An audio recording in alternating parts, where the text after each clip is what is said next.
Hello, how are you doing? I'm Sophie Burch, a.k.a. the Mama Coach, creator and founder of Beyond Birth Guide groups, that's parenting support groups and practitioner collective. I am here to talk to you about my real passion and my mission to bring emotional well-being, and that looks like mental health awareness as well, into the lives of all people perinatally, parents especially, but it also affects our little ones too.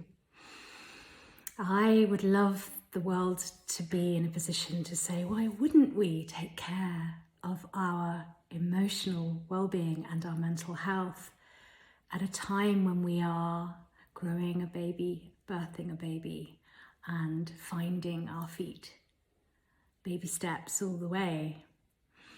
But unfortunately, we do live in a world where we're still a little bit afraid of what mental health means and have a lot of misconceptions around the specialisms with mental health, and have not really been educated or conditioned to taking care of ourselves on a mental and emotional level.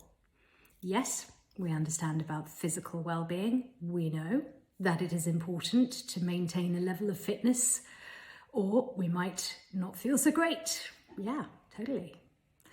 But what we are still not really quite getting the gist of is how important our emotional and mental health really is. And we have that side of ourselves that is the same as the physical side, really, because it's all part of us.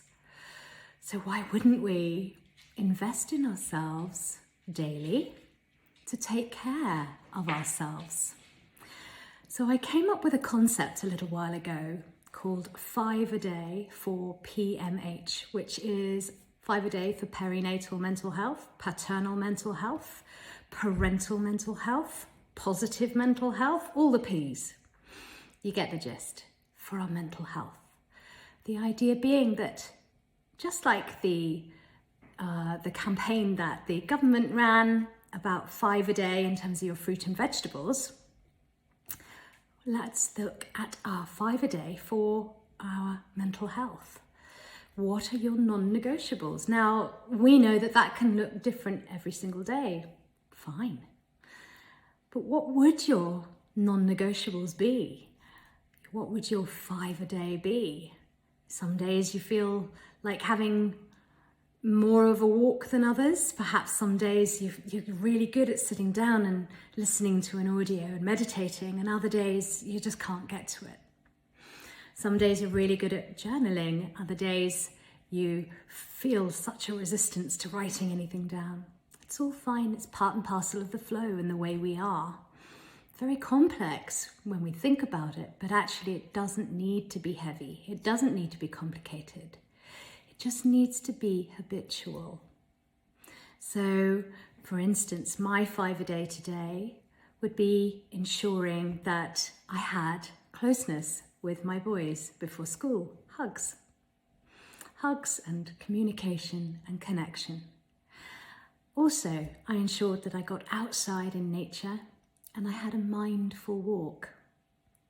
Now, I've practiced that often enough to be able to be mindful as I'm walking more quickly and easily. It's all in the intent. I've also spent some time writing down my thoughts and feelings just for a few moments today. And I spent 10 minutes listening to the Calm app, and sometimes I listen to the Nourish app too, for some inspiration and guidance in terms of learning to relax or just learning to meditate a little bit more. I'm also planning on ensuring that I am more mindful when my children come home. I know that that time is precious, and that is also a trigger time for me. So I ground. I take time to be in the moment, and that ensures that I'm less likely to be triggered and find the noise levels and the madness as I'm preparing this supper to be too overwhelming. So what would your 5 a day be today? What would your non-negotiables be? And I say non-negotiables because they really are.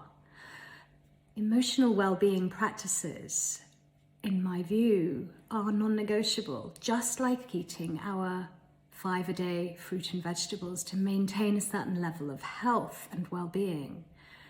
We must consider what our emotional health and well-being needs as well.